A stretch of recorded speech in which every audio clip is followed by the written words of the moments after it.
Welcome once again to M5's English language learning program, Let's Speak English. I'm Gav Duncan and I'm here on your TV to help you learn English.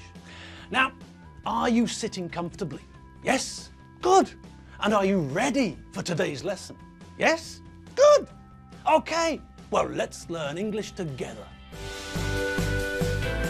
And hello again, people. How the demons from Santo's nightmares are you all? Are you all having a good day? Is your day going well? I certainly hope so. My day's going well too. Thank you for asking. All right, so what do we know? Well, we know that it's Thursday. Yes, we're inching closer and closer to the end of the week. Tomorrow's Friday. And that means the weekend is almost upon us. Now, back to where we left off yesterday. Are you all ready? All right. Well, as we saw yesterday, we're still on the subject of weight loss and stuff like that, aren't we? As we all remember, we have to place the word we always see when we're making negative sentences in English. And do we all remember what that word is? Okay, let's just check, just to make sure. Oh God, not again. I thought I told you to destroy that photo. God, give me strength. No, the word we always see when we're making negative sentences in English, as you all know, is the word not.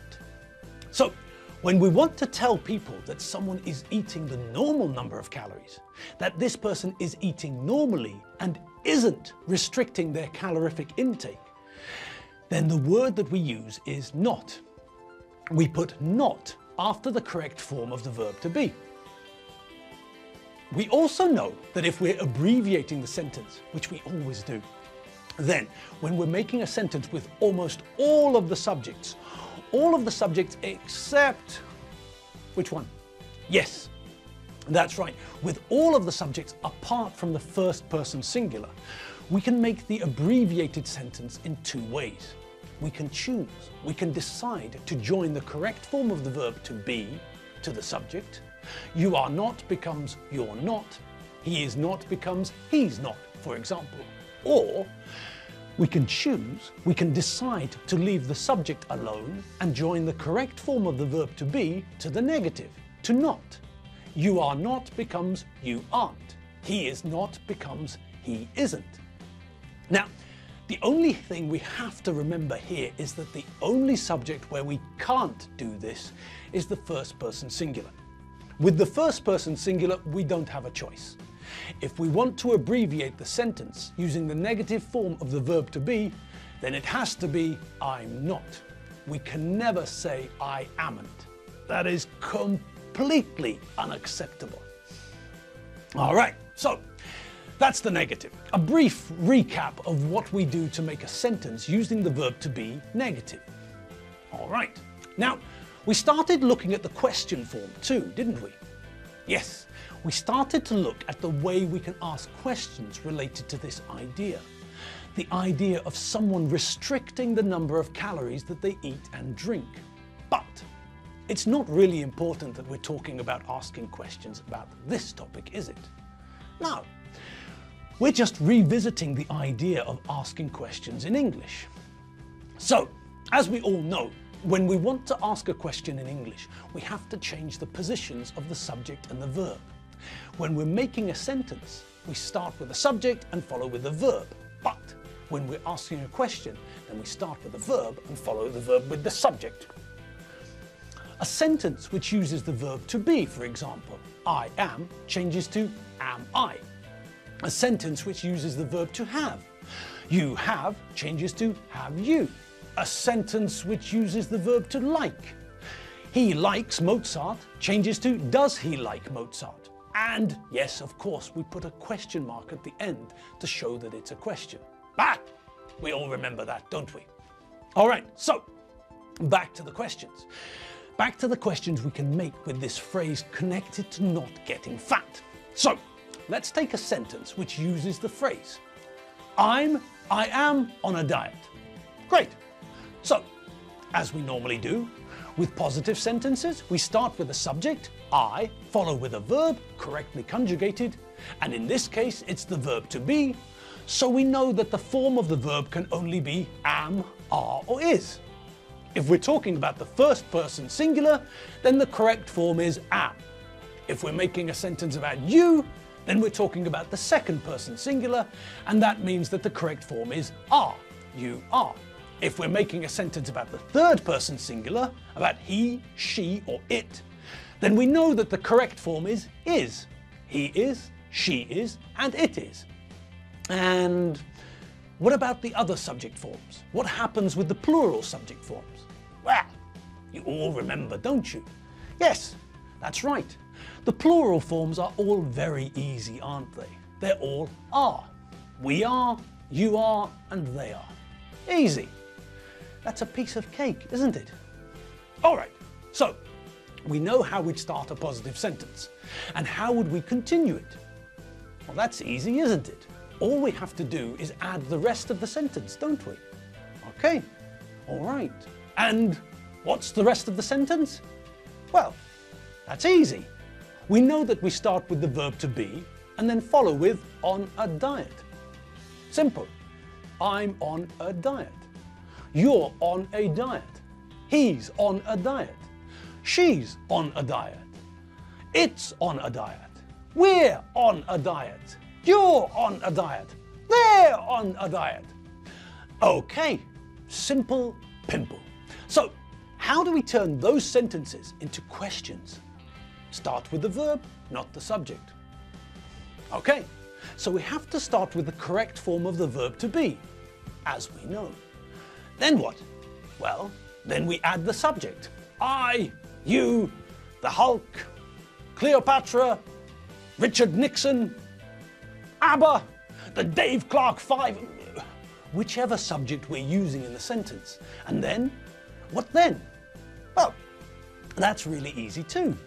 Now all that's required, now all that's necessary, now all that we need to do is add the rest of the phrase, on a diet.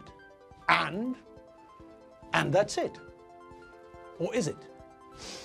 Something's missing, isn't it? Yes, you lot are pretty sharp-eyed, aren't you? There's not much that gets past you lot. Yes, you're absolutely right. There is something missing. And if I want to give you a hint, a clue, the thing that's missing, it's missing from the end. Yes, that's right, the question mark. We have to finish with a question mark. Okay, excellent. Let's see how all of that looks. I know she's here somewhere. She's hibernating, but come on, let's have a bit of fun. Let's wake her up. Mabel! Mabel! Mabel! Mabel, Mabel, you were sleeping, we know, but get out of bed and give us a show. I am on a diet. I am not on a diet. Am I on a diet? You are on a diet. You are not on a diet. Are you on a diet? He is on a diet. He's not, he isn't, he is not on a diet. Is he on a diet? She is on a diet. She's not, she isn't, she is not on a diet. Is she on a diet? It is on a diet. It's not, it isn't, it is not on a diet. Is it on a diet?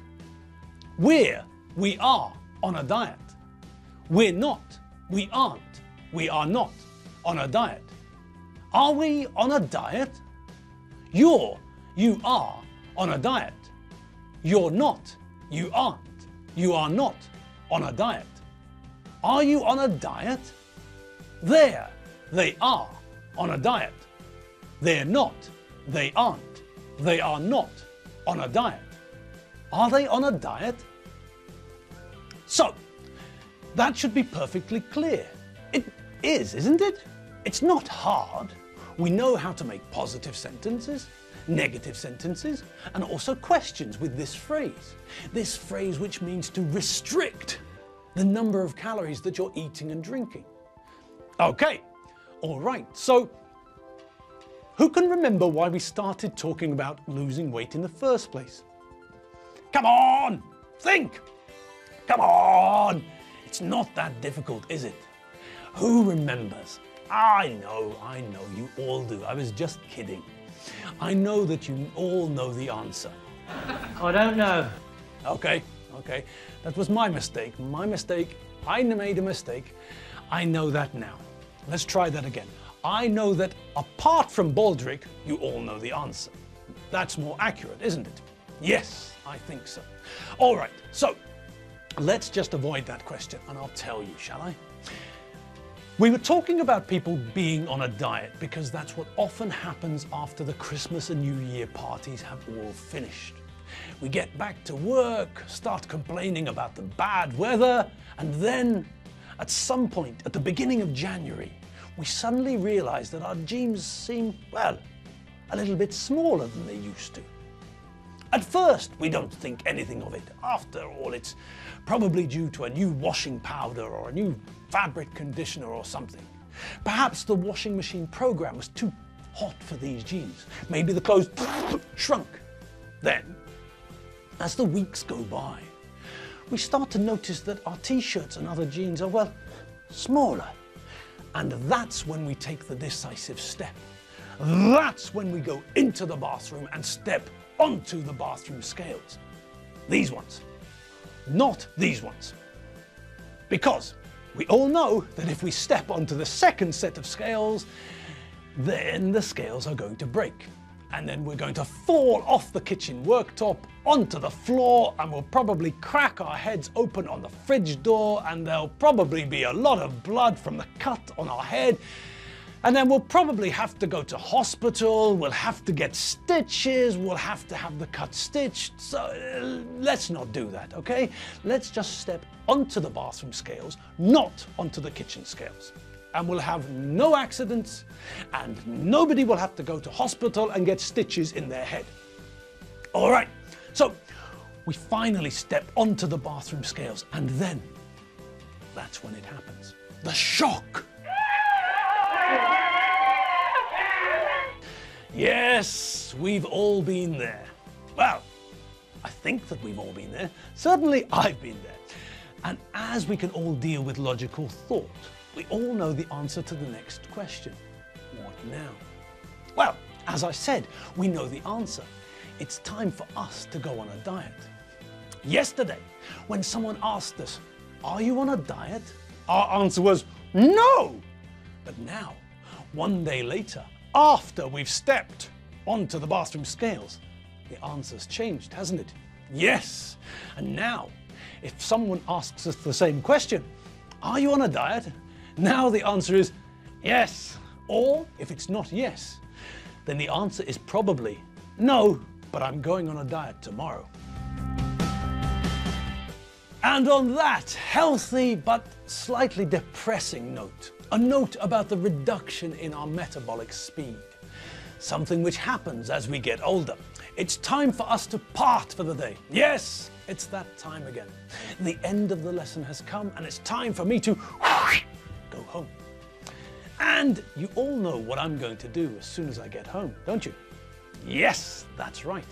I'm going to have a coffee, but, and this is the important bit, I'm not going to have any sugar in my coffee. Yes, it's time for me to go on a diet. Worse luck. All right, never mind. If I have to go on a diet, then I have to go on a diet. And that's not all, is it? We all know that going on a diet, being on a diet is fine, but we have to exercise too, don't we? If we don't exercise when we're on a diet, then our muscles will become weak and floppy and will look horrible in the mirror. So, diet, yes, but also press-ups, sit-ups, squats, and running. All of those sorts of things. I'm off home to get started. See you all tomorrow. Have a great evening, and remember, Don't forget, if you've got some spare time, check out the website, www.mediaclick.hu. See you later. Bye.